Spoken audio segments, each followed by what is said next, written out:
This episode of the Neurodivergent Experience is brought to you by RTN Mental Health Solutions.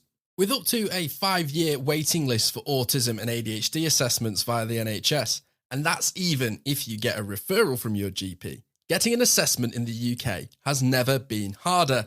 So if you're like me and can't wait anymore, going private may be the best option for you. RTN offers online assessments for kids aged 6 right up to adults, with prices starting at £900. To make it more accessible, RTN can offer payment plans up to 5 months. You can access their remote services from the comfort of your home anywhere in the UK, and RTN offers group and one-to-one counselling, a private route to access ADHD medication following the assessment, and will even fight for you if your GP doesn't accept the results. So if you live in the UK and can't wait to get an assessment, go to www.rtnmentalhealthsolutions.com and use the discount code RTN23, making it even more affordable for all of our listeners to get an autism and ADHD assessment.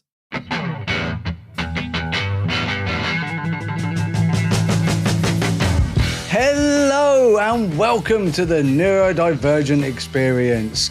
I'm your host, Jordan James, also known as the Autistic Photographer, and I'm joined by my co-host and very best friend, Simon Scott. Hello everyone, welcome to the Neurodivergent Experience. This week we are talking about living with sensory issues.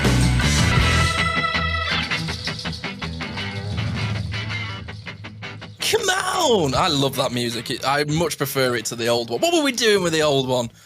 I'm just going to blame you. Fair enough. You put it on and I was like, to be fair, I think it was actually good at the time because it kind of eased people into it. And I think that if it's like, this is our new podcast for like autistic people and ADHD people, whatever, everybody, it's our podcast for everybody. But a lot of autistic people are going to be listening, and that music, like right from the start, I think could have been quite jarring. It's like, oh my God, what sort of show is this? Here we go, rock and roll. Yeah. But after a while, we were like, no, we both love that music. Let's just use it. Let's go for it, man. Yeah, man. We are rock and roll. But let's start the episode. Yes, of course. With a bit of sad news. For those who don't know, our very good acquaintance, Steve Silberman, writer of Neurotribes and advocate for so many of us who, me personally, really, really helped me feel good about being autistic, helped me feel positive and sort of set a fire in me to then go and help other people like he had helped me. And yeah, he's passed away. It was sudden. And it hit me really hard because I just messaged him last month and he got back to me about my hypothesis and I was in conversation with him. And I keep looking at that message and where he's like, oh, Jordan, I've read the hypothesis, and I keep looking at that and going, this doesn't feel real. Like he was such an inspiration to me. He was such a hero, for my self-hatred that he made me not hate being autistic. And that was a huge thing because I really hated it. Like I was like, just take this away from me. And then I listened to Neurotribes and I was like, no, don't take this away. This is me. You can't take this. This is me. Totally. This is everything in me. And yeah, and you were the first person I called. I was like, I need some Scotty, and I need to tell you. And I'm glad it came from me, and you didn't just see it. Oh, I would have been really jarring. Been awful to have just read that because even though I only met Steve for just over an hour with the episode that we recorded with him talking about his book, The Legacy of Autism, that book changed my life.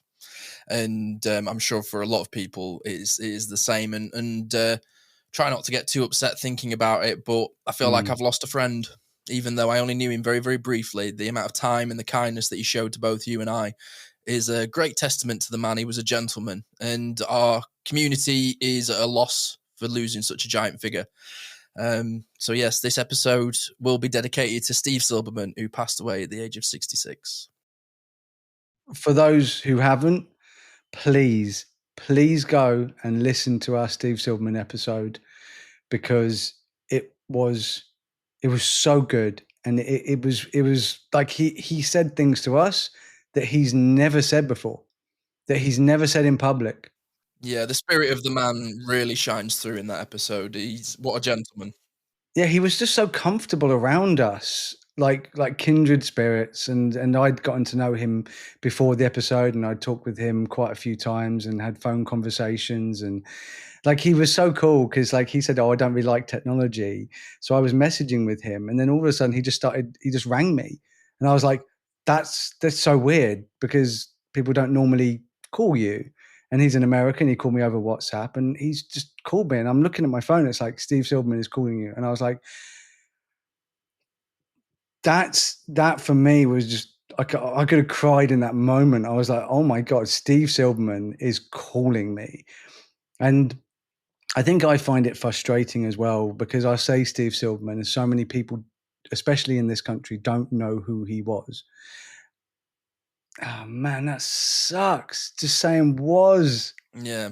Yeah, That's this is the hurting. difficult thing about losing people, especially when you feel so deeply, and empathy is so a part of your core. But he saw that in us as people and as our community, and he deserves respect. He deserves to be held high in history, and he deserves to be spoken about and never forgotten, because he was a pure person, and he was a good person, not just for our community, but for the LGBTQ plus community, and for the Grateful Dead fan community.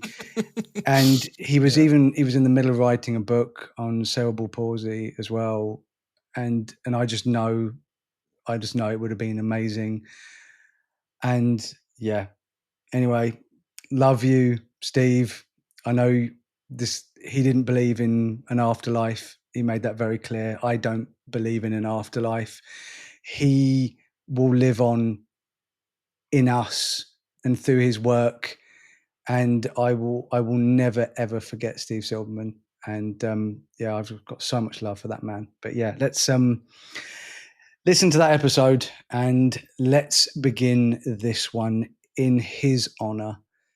Okay, so sensory issues. Where do you want to start, man? Oh, where do we begin? I mean, one of the things that was interesting is I've just come back from spending, was it 4 or 5 days with you? 2 days too long. No, it was just the right amount. But, no, I agree. But like, I think this is the thing, is that when we finally figured it out, you know, what wasn't clicking, because we would click and then we wouldn't click, and we would click and we wouldn't click, and I was like, what is not clicking? And a lot of it was you having like sensory difficulties and you needing accommodation, but you weren't making that clear to me, and I'm not good at picking up signals. So the TISM was truly messing us about. It was really messing us about, because we would click and then we would unclick and we'd click, and it didn't feel like what's going on, what feels different. And what feels different is the fact that there were so many sensory triggers that were triggering you, and I was just like, la la la la la la la. And I'm in the corner going, ah! Yeah, and I was just in the corner going, he looks fine, he's fine. I can't. I'm freaking face blind. But this is the thing, is I am still learning what my sensory issues are and what accommodations I need, because I'm going through the unmasking process, and it doesn't happen overnight. I am learning that I do have quite a lot of sensory issues. I didn't think I did, but oh, blimey, once you started going, so how do you feel about this? I was like, yeah. How do you feel about that? Yeah. Because I was trying to make accommodations, which is why you really were. I just didn't realize that how many sensory issues you were having. I didn't realize, but I would like, oh, that's something that I know if I went to someone's house, it would bother me. So let me see if I can, like for instance, with a towel. Okay, so I know that some people like rough towels, some people like soft towels. Yeah, sadists. I'm not good with soft towels because I find that they don't actually dry me. But Oh, true. I like a nice rough towel A bit because of grip. yeah, it's really gonna get in there. Partly also because I can use it to like continually wash myself after I've washed myself. Get those dead skin cells.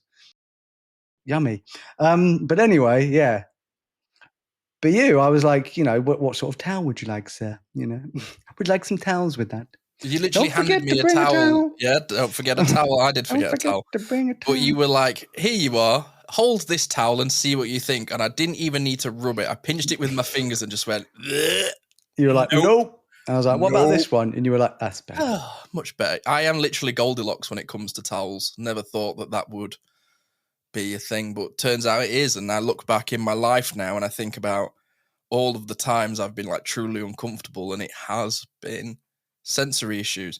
And one of the ones for me that I struggle with most, which I'm very aware of and have been aware of for a very long time, is misophonia, which is the, sounds that shouldn't necessarily belong in the space. So like when we're talking about like diegetic sounds, if a phone rings, you expect it to go understandable.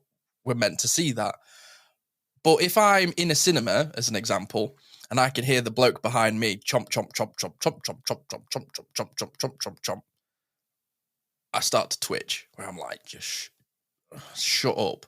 And that's when the rage kicks in, and I just lose myself. And before I know it, it's not like I'm going, excuse me, sir, would one mind chewing? I turn around and go, shut your face. You insert expletive here. And before you know it, I'm having to leave the cinema and doing anything that I was enjoying doing. And I'm sat in the car having a big old cry, feeling really bad about myself. And that is something I've really struggled with. It's like my mum, bless her, is a loud eater. And it's not her fault, but it's also not my fault how it makes me feel. Nope, So not your fault. it's really difficult to kind of like navigate that space. And for a lot of the time, I felt really bad about feeling bad about how my mum, just that the fact that my mum chews slightly louder than most people. That doesn't make her a bad person.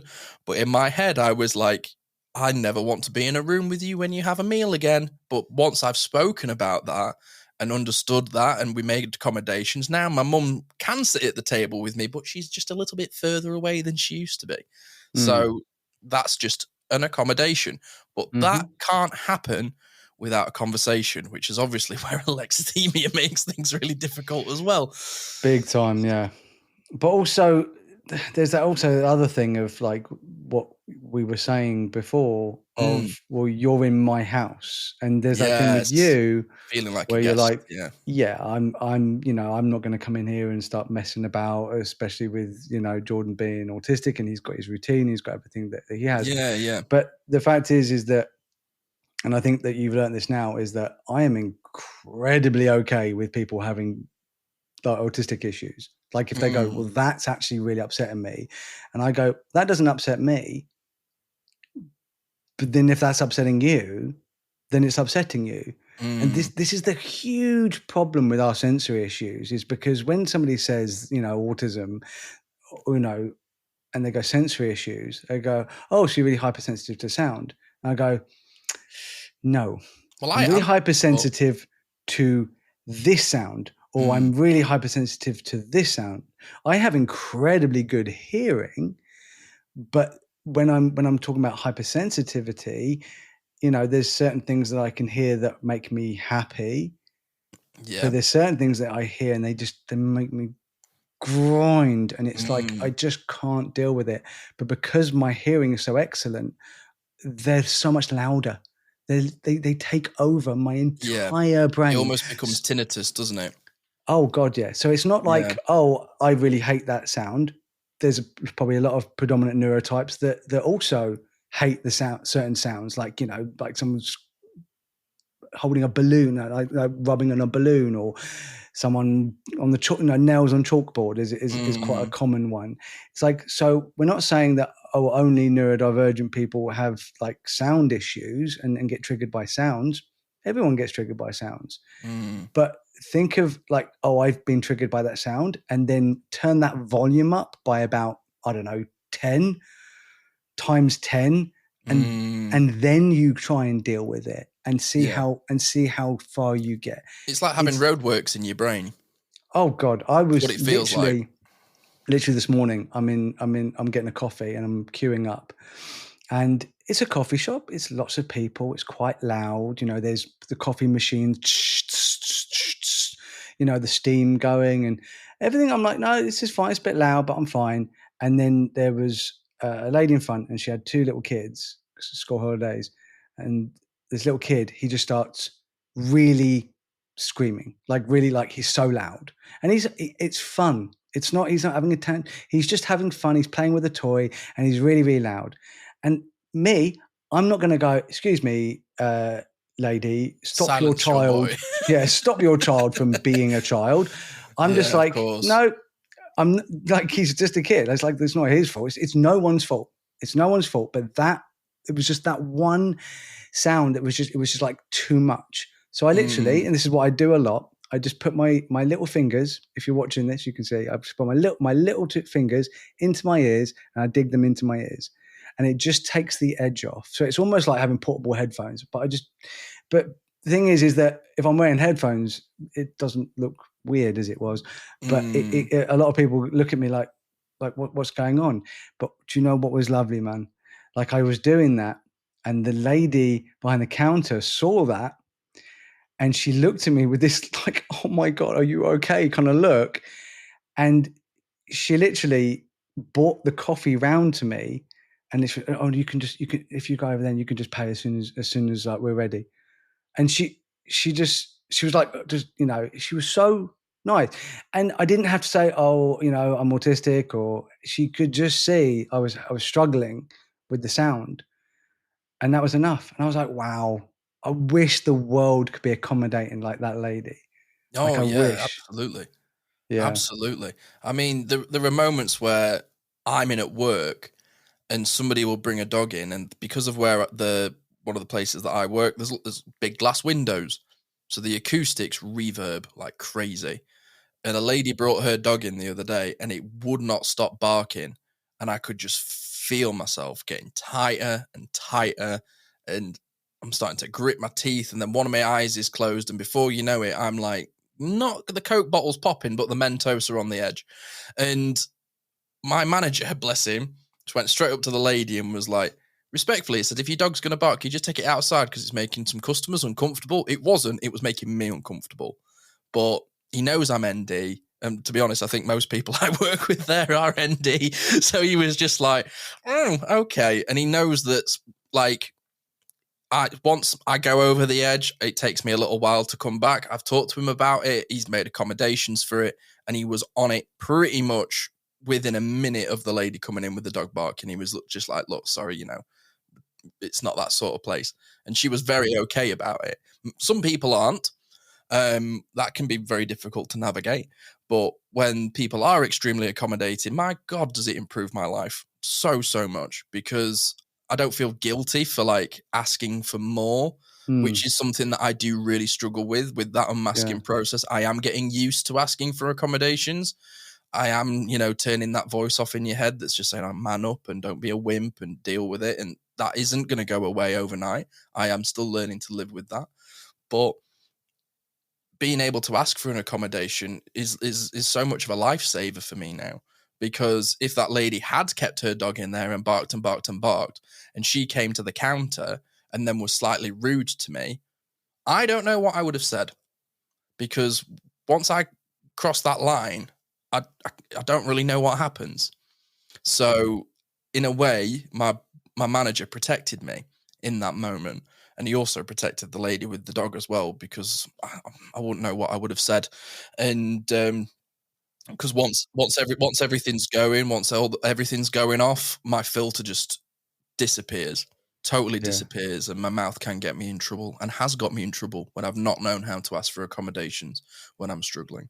Yeah, I know exactly how you feel. I do struggle with dogs inside, and oddly enough, in this, you know, when I was queuing up for a coffee, a lady had like two large dogs who were Yeah. barking and shouting at each other. And I'm just like, why have you brought a dog into a coffee shop? I didn't even know you were allowed dogs in a coffee shop. Like I was like, is this okay? You wouldn't take your dog to the gym. Why are you taking your dog fair enough. into a coffee shop? You wouldn't take your dog to the cinema. Why are you taking your dog into the coffee shop? Oh, but remember, most people, owners go, oh, he likes it. Right, okay. I couldn't give a yeah, me neither, to be honest. I'm just like, whatever. I'm a dog owner, and it was a little bit like I'm a sports fan who doesn't really like sports fans. Yeah, that's a very good way of putting it. Because it's like people just think that because they're a dog owner, they can just do whatever they like, and it doesn't work like that. You should have responsibilities to like your dogs and the world, and it's like you can't just. But everybody's going to do their own thing, and this is like the world now where I just get triggered, and thing is that I just don't say anything, because what I've actually realised, slightly off subject, is my spoon levels.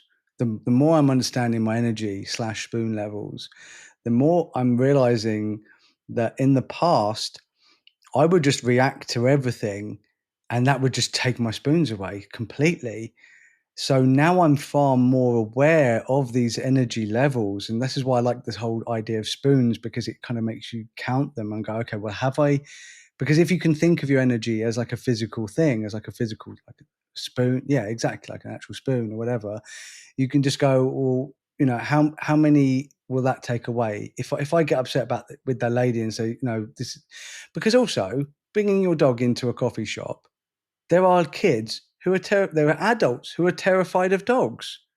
There are people who are terrified of dogs. That's a very real fear. So if somebody brings their dog into a coffee shop and they're arachnophobic, I'd like to go to their house and just drop a spider on their head. I'm not going to be popular after this episode. I've just realised that. People are going to be, there's nothing wrong with taking your dog in a pub. That's fine. As long as, you have arachnophobia, and there's nothing wrong with me bringing my spider to the pub and just letting it crawl along the bar, because it's a spider. If you got your dog in a pub and it's a really quiet, easygoing, and that's what I'm saying, is like these things, like you don't take them away. But if you know your dog's annoying, don't take your dog into spaces. Oh, I had this with a lady literally yesterday, right? She had a dog who extreme resource guarding, to the point of I walked over to the table with food and it was going at my feet under the table because I was handing her food. Like severe resource guarding. But every time the dog barked and went up, she picked it up. And I'm like, you're just reinforcing that behavior. But the thing is, I could have had a conversation with her about that. What's the bloody point? Yeah, just save your spoons. What's the point? What I'm learning, man.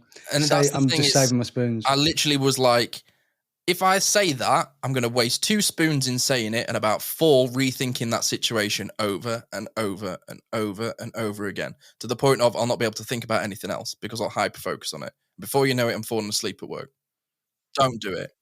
With the dogs, the bit that got me is I'm happy to be around dogs, but I need my space. I need my little bubble. If I'm eating, the last thing I need is a dog here. Like literally right up in my face. And unfortunately for Milo, because of where we were sat having our food, when he stood up, he is head height when he sat down. He's a big dog. He's a big boy, but the thing is he thinks he's as big as Ollie, who is little doggy. Yep. Now, what I had Milo to my left of me, his nose was literally in my ear. And then I had little Ollie to the right, who was just whimpering and whimpering. And whimpering, and I'm not afraid to admit it. There was a little part of my back of my head that was like, this dog is going to go for 3 points over the fence in a minute if it doesn't leave me alone. And that is a difficult thing when you're at your best friend's house and it's your best friend's dog. Yeah, because you're like, how do I navigate going, Jordan, friend, brother, man of my word, would one please remove your canine from my peripheral vision, as it is triggering one's thoughts? That isn't what I'm thinking. I'm going, get the dog away from me. How do you navigate that? Because there have been times where I've asked for accommodation and people have gone, well, they can't help it. And it's like what you were just saying earlier. You are aware that you spoiled your dog. So it's the reaction to the action of the consequence. But other people don't have the emotional maturity that you do to go, well, that's on me. They just go, well, it's your problem. Deal with it. It's just it's your problem. Deal with it. They pass the book and they go, well, my dog doesn't know you're autistic. Not a lot of people do. It's selfish behavior. I mean, that's literally what I was talking about, like people who bring their dogs into places. It's selfish behavior.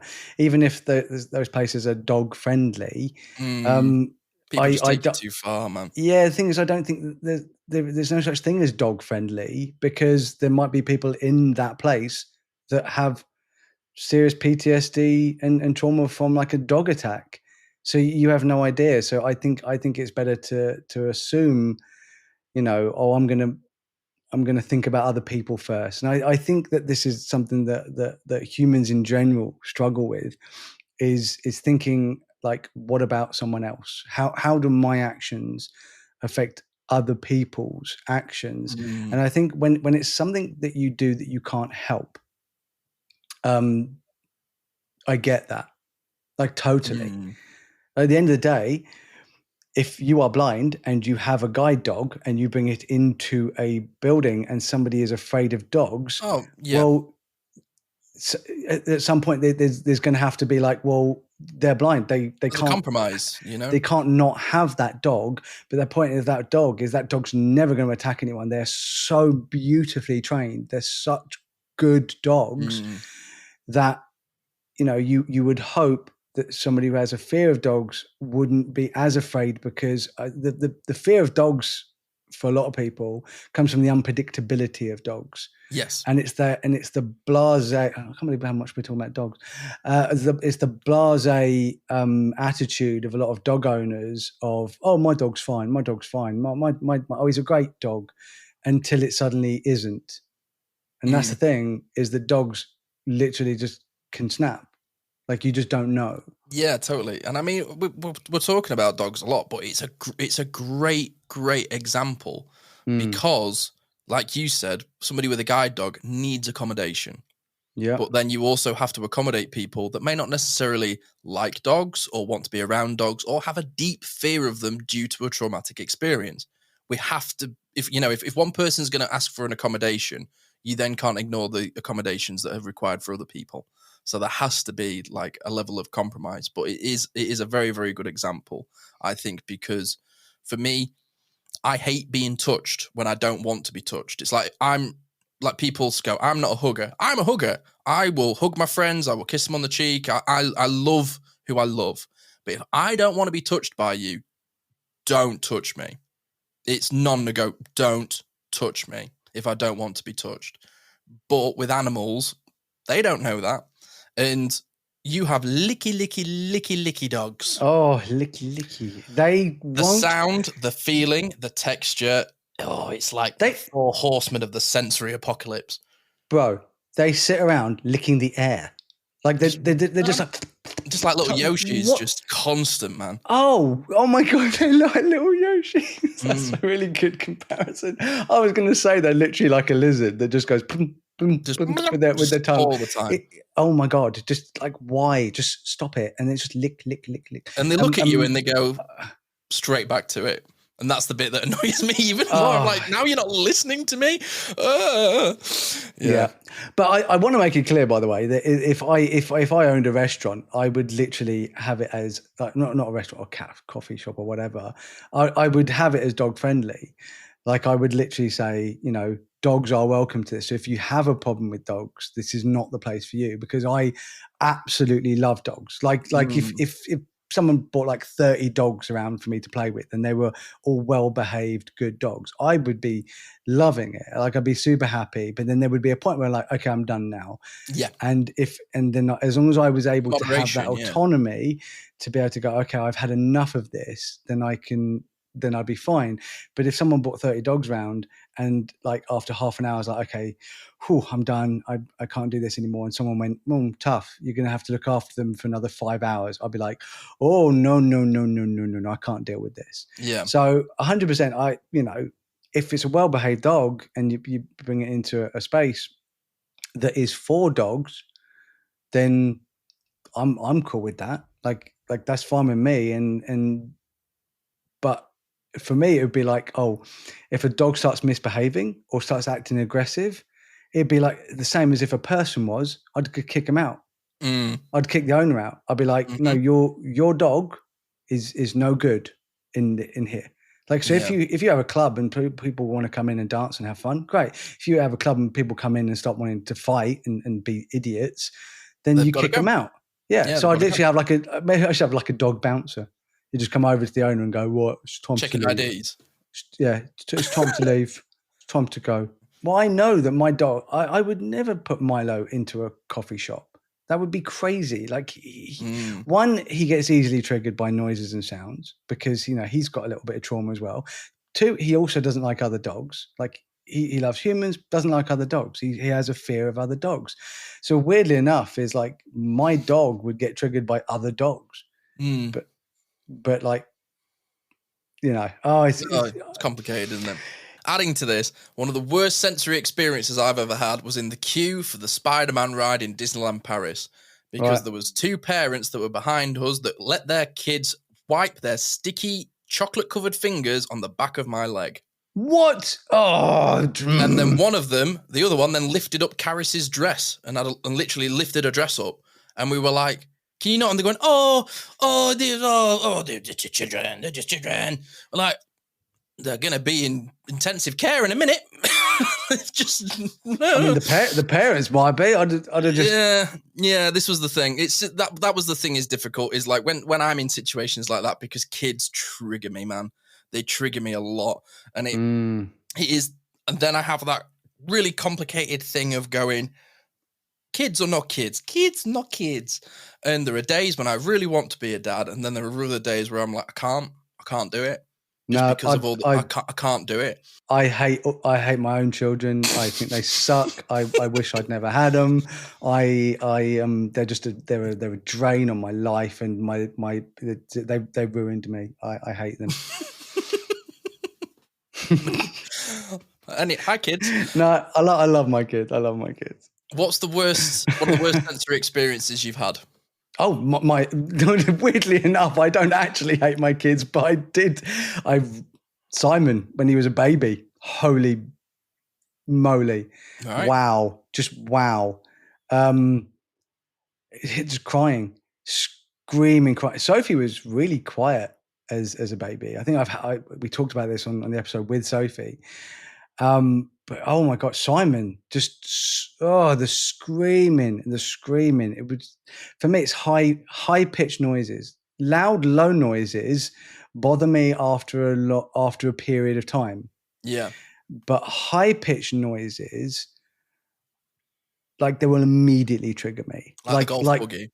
Oh, like someone smacking. Yeah, literally. Okay, so here's the story. So we're out golfing, and I put the buggy, because we're old and we can't walk now. I put the buggy in reverse, and it just goes, I'm not even going to do the noise. It's just a long screaming noise. It could just go dee, dee, dee, dee, but it's just a long screaming noise. It's a little high-pitched air horn. Just... And I was like, oh my God, that triggered me. And that led, because I'm definitely putting that, I'm blaming that for my meltdown later, and not my lack of golf skills. Or the fact that you didn't have a meal that day. Or the fact that I forgot to eat. And it was 28 degrees. That didn't really. There was a lot of things that triggered me that day. There's a lot going on that day, yeah. Weirdly enough, the golf was actually the thing that wasn't triggering me, because I was actually playing really, really well and I was really enjoying it. But after 10 or 11 holes, I just got so tired of everything else, and I couldn't concentrate on it more. I had no experience. I was trying to golf and I just missing the ball and doing a bad chip, and it was just triggering me. But it's just loud, unexpected noises. Like Ollie, when he was younger, especially because he's part Yorkie, he was just every noise. Because now he's like 13 and he can't really hear as well as he used to. But when he was little, there's just outside noises. The slightest noise outside, he'd go mental. He's like, someone's trying to get into my house. I'd be like, shut up, just shut up. Like I would hate myself for getting angry, but I can't, like, you just can't help it. Like, imagine like someone just comes up to you out of the blue. You have no idea it's going to happen. They just come up and they slap you as hard as they can in the face. I challenge anyone listening to me going, oh, it can't be that bad. I challenge anyone to have that done to them and not get really upset. Like because I'll come and do it if you like I'll just tell me where you live. Tell me where I will appear out of a bush and I will just slap you really, really hard. Any takers, like, just message Scotty, because don't message me, because I might actually do it.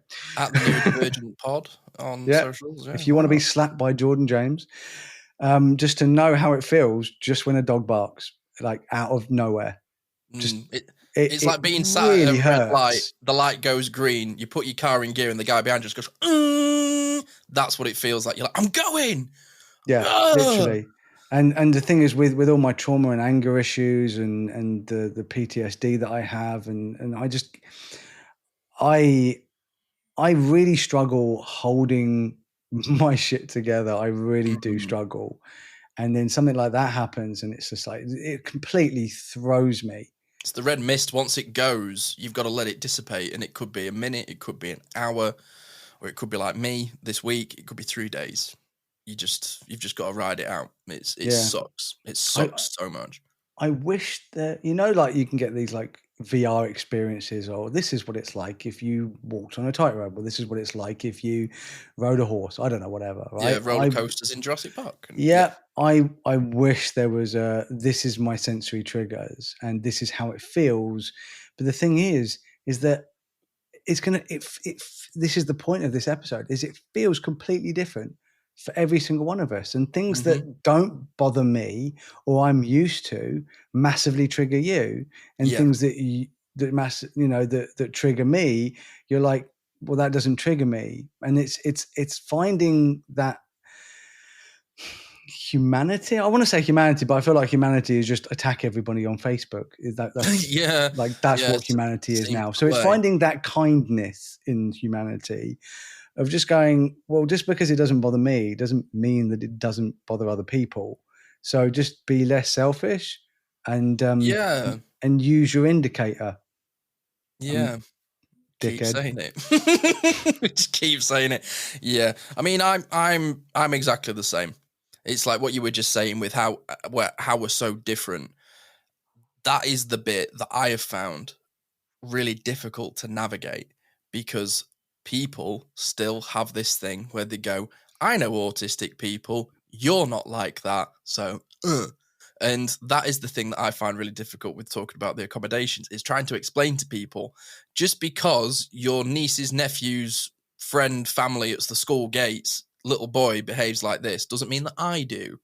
And I struggle with many difficult things. And there were times, like when I was with you and we were away, the thing with the golf buggy didn't bother me at all, because I have an expectation. I know that golf buggies make that noise, whereas you weren't expecting it. But if I hadn't have known that it was going to be there, and it was going to be that horrible scream that it would have triggered me.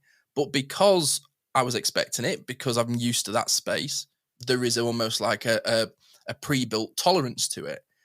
But that's reps. That takes practice. That takes time, being in that space and being uncomfortable and bottling it up. And now that I'm going through the unmasking process, it's almost like I've had skill regression with tolerance. I don't have the tolerance that I used to have. And I don't know whether that's because I don't guilt trip myself as much for feeling bad about things, or maybe it's just my own awareness. I don't know. But you need reps. You need to understand what triggers you, and other people around you need to not judge you for that. Because blimey, just like you've said, I have to only scroll through our Instagram or our Facebook page for this podcast for 2 to 3 minutes, and everybody seems to get triggered about everything. Everybody seems to want accommodation, but they're not very willing to give it to everybody else.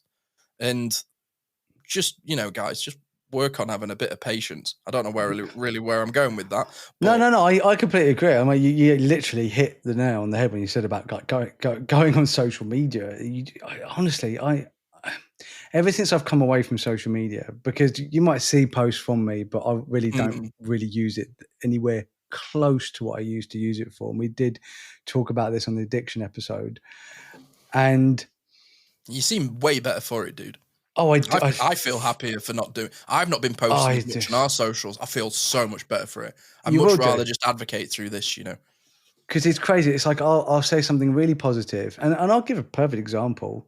I posted a picture with their permission, fully their permission, of my wife and daughter, saying, you know, you can be disabled, but you don't look disabled. Disabled doesn't have a look. Yeah, It's not a haircut, as you once said. exactly. Exactly, yeah. And so many positive responses. Yeah, it's hidden disabilities. Thank you. Oh, yeah, but beautiful, beautiful, beautiful. That's my family, by the way. And like I said, they're fine with it. And I'm putting myself out there and putting them out there. It had loads and loads of likes and loads of lovely comments. Beautiful. One person was like, "Well, you shouldn't use the word disabled when it comes to autism." What the hell's it got to do with you? I don't like it when people do that. Good for you. I don't really care. Keep it to yourself. So, my son, and this was the craziest stuff, right? It's like, my son has autism, and we don't think of it as a disability. Then why did you say has? What do you think it is? I mean, you're using that negative has language, but then you don't like the word disabled. But I don't like the word has. I don't say has autism. I don't like that. But if you use that, and if your son wants to use that, it's none of my business. Like I'm not going to tell you what I think. And that's the worst thing, is that I used to, and I look at myself and I go, God, I got really sucked into that, didn't I? This idea of like, oh, I'm just going to tell everybody what I think, and it's like, oh, stop it. Everyone on Facebook, everyone on Twitter, whatever the hell it's called now, I don't care. Stop it. We're not moving on, are we? We're just getting tied up on, well, I like this and you like that. And that's not really dealing with accommodations or progressing the thought process. We're just getting stuck up on whose feelings have been hurt. I literally, I just block and delete them. I don't care anymore. I'm not putting up with that, because I'm not having keyboard warriors tell me how I should feel about being autistic, or how my wife and my child should feel about being autistic. And it's like, I've made it very clear, my feelings, that being autistic, can be disabling, but it can also be, a really great ability. Yeah, like we can have incredible powers, and we can have like life-altering disabilities. It just depends on the person. It depends how you view it, and it depends on your experience, and it depends on your disability. It depends on your ability. It's ridiculous. It's so open to interpretation. This is why I find the problem with just autism is just autism. It's freaking not. It's a completely different way of existing for each individual autistic person. And until people start realizing that, they're just going to keep fecking arguing. And what annoys me is that, like, if you have a child in your life who happens to be autistic, doesn't give you the right to go around telling other autistic people how they should feel. Just sod off. Just like, as soon as you start typing that, this is a good one, right? Whatever your response is, just for everyone out there, if you're on social media, whatever your response is, type it out. Just don't send it. So you've got that ridiculous, oh, I'm going to tell people what I think. I'm not going to let this go, in my head. Type it out and go, if I post that, will anyone actually care, or will it upset someone? What will I achieve by doing this? Because I'm telling you one thing. If you disagree with something and you make a comment and you put that out there, it's very rare. You're not going to change anyone's mind on a post on Facebook or on Instagram. You're not changing anyone's mind. All you're doing is making yourself feel better, and that makes other people feel bad. So maybe just put your phone down. Yeah, couldn't agree more. Right, should we get to quote of the week?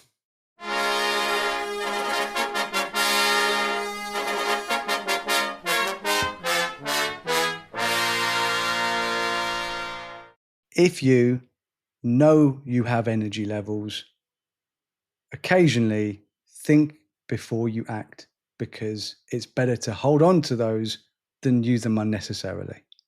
Yes, very well said. And as we wrap up, I am running out of spoons. So fresh out of spoons, yeah, reminding everyone that these two awesome dudes will be at Autistic Minds. We will. On the 20th of September. So, oh God, yeah, like what's that? Just it's less than a week from when this comes out. Oh, so get going. Get your tickets at autisticmindslive.co.uk. Yeah, for free. Free, absolutely free. And you'll get to come and see us, and you will watch me have an existential crisis as I realise people know I exist. It will be very, very funny. I will be there, available for hugs, autographs, and autograph selfies, VIP and experiences. Generally, just being around someone as awesome as me will just be just wonderful for you, especially. So, you know, if you're feeling like you just want to have a wonderful day out, come and spend some time with me. I'm there as well. Yes. Oh yeah, and Scotty. Yeah, I'll be there. In maybe not mentally, but physically, I'll be there. I'll be stroking you. I'll be stroking you. He will. Yeah. So yeah, thank you so much for listening to this episode. Please go and check out our Legacy of Autism episode with Steve Silberman. It's probably one of my favorite episodes that we've done. And if you've liked this episode, please give it a like, give it a subscribe, give us a follow on whatever platform you're listening to us on, and share it with people. If you think that, you know, there's something that you've learned from this or it's been helpful, pass it on. You never know what might help somebody else. Yeah, so, if you didn't like the things that I said about dogs, I don't care. So deal with it. Hey, bye everyone. Bye.